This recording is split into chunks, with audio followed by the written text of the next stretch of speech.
Kay Soto nagpakita ng magandang monster block sa 14 minutes of game at talagang siya ay naghalimaw at quality minutes, 9 points, 3 rebounds, 1 assist.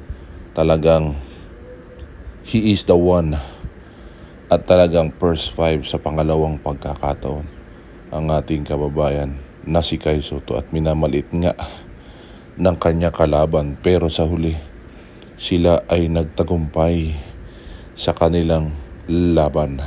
Salamat at yung kanilang play ay napakapangit. So tingin ko mananalo kami dito kasi yung Adelaide, yung coach nila napakarupok. At si DJ Johnson, napakahina dumipesa. Kaya alam namin mananalo kami dito versus Adelaide 36ers. Kasi walang kwenta yung coach nila. Pero hindi nangyari yun at nagtagumpay nga sila 93-82 versus taas.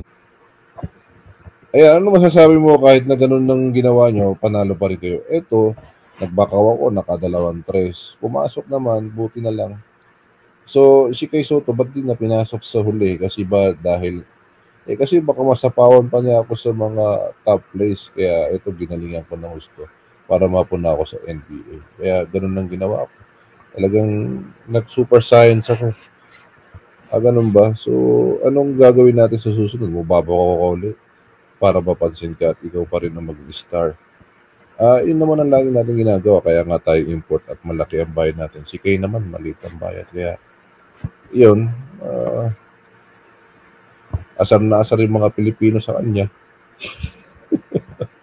Maraming mga basyo si Bruton. Kaya gano'n ang nangyari. Kaya, kahit si Sunday Dick, ay dinadali din ng mga bashers ng Pilipino. Kaya lagi namin inaasar yung mga basher para lalong mainis. Ganun ba? So mga OC din nagbabash din kay Soto sa ginagawa ng athlete. Oo naman. Kaya nga inaasar na lang namin ng mga bashers kasi wala naman silang naitutulong talaga sa athlete 36ers. Kami naman talagang gumagawa. So salamat sa interview ha.